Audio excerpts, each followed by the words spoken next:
Senhor Secretário de Estado, caros senhores e senhoras deputadas, eu queria em primeiro lugar assinalar que a visão que o Partido Social Democrata tem dos portos radica largamente na Lei de Alteração do Trabalho Portuário que foi aprovada em 2012. Recordo, nessa altura, que era imperioso assegurar uma redução da fatura portuária em cerca de 25% e 30%, de modo a aumentar a competitividade, a garantir a eficiência e, dessa forma, foi possível congregar um consenso político significativo que, inclusivamente, contou com o apoio inestimável da Sra. Ministra nessa causa. Agora, devolvidos estes anos que tiveram, é certo, alguma dificuldade, o Governo decidiu proceder a uma alteração de filosofia. E essa alteração de filosofia radica, desde logo, na circunstância de precipitadamente ter anunciado um acordo esse que não se veio a verificar, e após 4 meses de aturadas negociações, anunciar, no dia 27 de maio, após uma declaração do Sr. Primeiro-Ministro no debate na Assembleia da República, que conseguiria concluir esse acordo. Ora, o que se constata agora, e parece-me absolutamente indiscutível, a Sra. Ministra, ao tempo, assinalou que o acordo estava feito e, portanto, não carecia de mais negociações. Portanto, tratava-se de verter aquilo que tinha sido acordado e que resultou largamente do compromisso tornado público entre os tribunadores e os operadores do Porto de Lisboa, que se asseguraria que, num prazo de 15 dias, a situação estaria definitivamente resolvida. Ora, isso, como a própria Sra. Ministra reconheceu e é público, não se verificou. Não se verificou, por um lado, com prejuízos significativos nestes 4 meses, na medida em que se verificaram falta de produtos essenciais, foi reconhecido as posições do Governo Autónomo da Madeira e dos Açores, mesmo com os serviços mínimos garantidos, e, por outro lado, verificou-se um aumento de preços via aumento de custos no continente, particularmente para as empresas que antes utilizavam o Porto de Lisboa, por recurso quer ao modo do transporte alternativo, quer também pela significativa afetação das operações logísticas das empresas que exportam ou importam. E mais importante que estes efeitos diretos ou indiretos que a Sra. Ministra afirmou em cerca de 100 mil euros, o problema é bem maior. É porque isto põe em causa não apenas um custo não estimável de desvio de tráfego, de perda de emprego, de perda de competitividade, de credibilidade e reputação dos portos. E a grande questão que se coloca aqui não é apenas a questão que se prende com o Porto de Lisboa. É saber se esta credibilidade e reputação dos portos não terá influência para além do Porto de Lisboa, mas também noutros portos nacionais.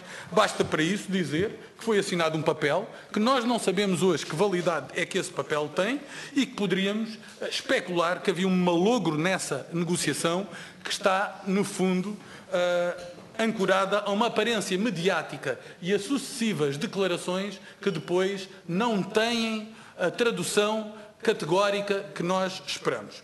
Houve declarações a este respeito que são preocupantes. Da Sra. Deputada Catarina Martins, que disse que o objetivo era colocar os patrões na ordem. A Sra. Ministra, e bem, não afinou por esse diapasão. Afirmou que a economia não podia ser bloqueada por estas práticas. E eu subscrevo integralmente essa declaração da Sra. Ministra. Mas quando o Sr. Primeiro-Ministro estabelece um prazo e quando se vê que o resultado da negociação não é maior eficiência, mas é assegurar que aqueles que têm capacidade de paralisar a economia têm ganho de causa, isso é um sinal errado. Sobretudo quando se verifica que aqueles que ganham essa negociação a seguir, vêm anunciar que têm agendado uma manifestação no dia 16. Agora o acordo não está assinado, afirmam que estão a continuar as negociações, mas não deixam de fazer essa manifestação no dia 16.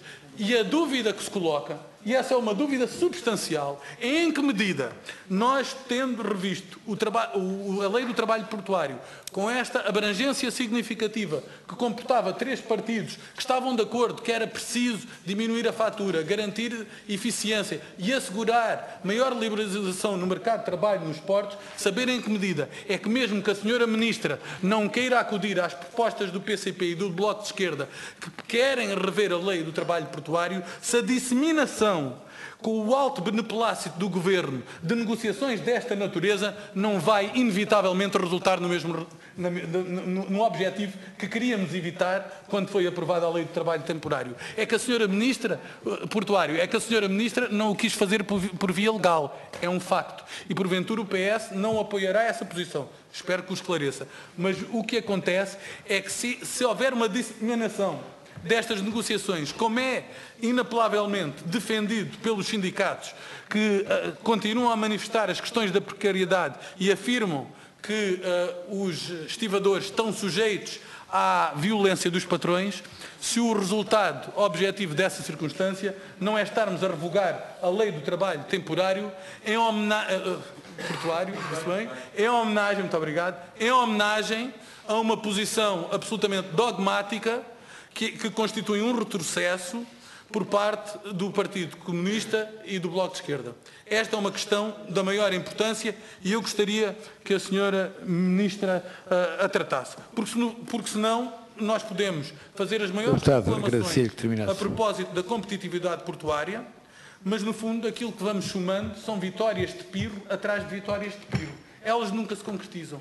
E depois, pese embora a boa vontade da senhora Ministra, aquilo que nós constatamos é que a senhora Ministra, no meio destas negociações, acaba por ser um ioiô que não consegue garantir que esta eficiência do mercado de trabalho e esta competitividade dos portos seja um elemento essencial para conseguir assegurar confiança aos investidores e para que Portugal consiga acompanhar este elemento que é absolutamente decisivo na economia mundial de reforçar o transporte marítimo, não apenas para as suas exportações e importações, mas para um desenvolvimento saudável e criação de emprego da economia. Muito obrigado.